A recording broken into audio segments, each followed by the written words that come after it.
Hey, so I want to talk about a roof reseal. Maybe your unit's here, you're watching this video, and you're not really understanding what a roof reseal is.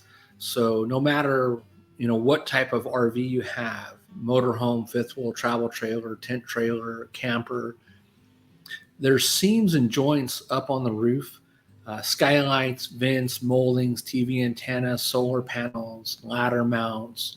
There's a bunch of different items on the roof. And when those items are applied to the roof, the manufacturer is either cutting a hole in order to install those parts. And there's usually putty tapes underneath those items.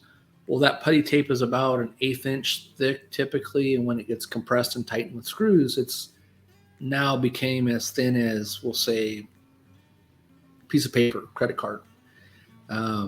Then, of course, over time, as the units heat up inside and out, that material can also dry, shrink, and crack. Then on top of that, wherever the molding is or the vent is, plumbing vent, that sealant, I'm not going to describe the technical chemical compound of it, but it's basically, think of it as like a food grade type oil in it, right? So as the sun is heating the surface of that sealant up, it's bleeding out the oil that's in it, allowing the dust and dirt to stick to it. So if you're here and you need a roof reseal, it could be because one, it was sealed way too thin from the factory. We've all bought a printer and it comes with a starter ink cartridge, and you blow through, a small amount of prints and now you're done, right? Darn it, I got to go buy an ink cartridge.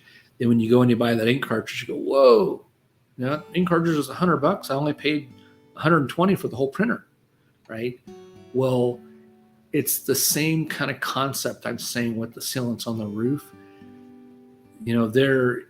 It's in production, it's fast, it's quick, it's get it on there, get it out the door so it can dry, get it to the dealership so it can get sold to the consumer. And then, hey, after 90 days, it's customer responsibility to clean and maintain their unit, right? They didn't seal it correctly. They didn't seal it thick enough.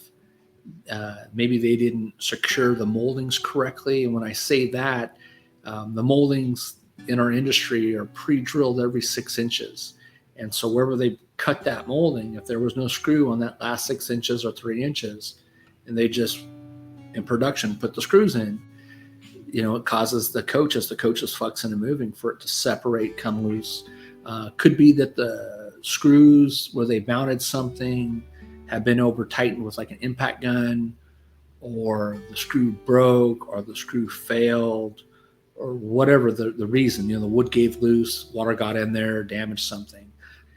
There's a lot of factors that come into that.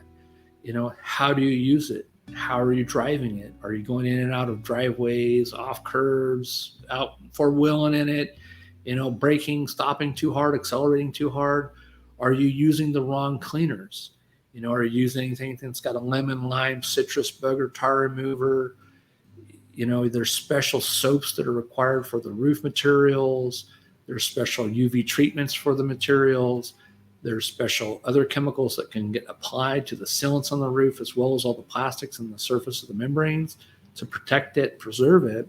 So if we're recommending to do a roof reseal, whether you're seeing a water leak inside or not, it's very important.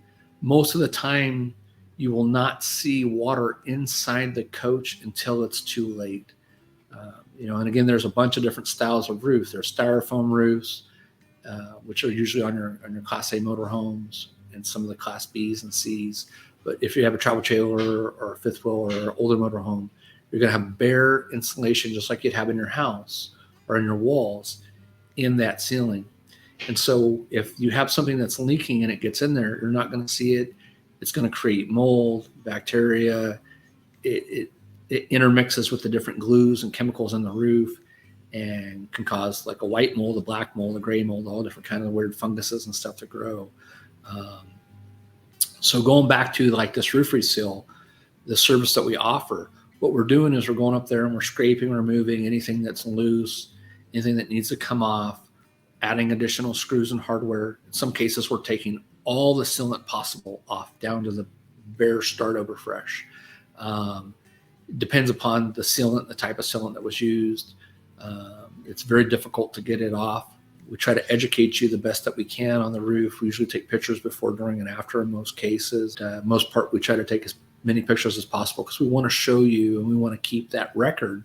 So you leave with the coach after we're done and it's cured, and you go out and you go traveling. Well, we ask you to come back in within 90 days so that we can double check the roof and the sealants, and then make sure that something hasn't broke loose. So at that time when you return, if something did break loose, then we're going to take a picture at no charge. We're going to go ahead and take care of it for you. You pay us a lot of money. We want to make sure that the work is done right and correct. We don't want to have any issues. The whole part of doing a roof reseal is to prevent you from getting damaged. So it's not something that we rush and try to blow through and get done. We're trying to take extra precautions and make sure that everything's done correctly to a certain standard. We want to, again, protect you, protect your coach, whether you keep it, you sell it, you trade it in, you give it to a relative. We're trying to help make it last for you.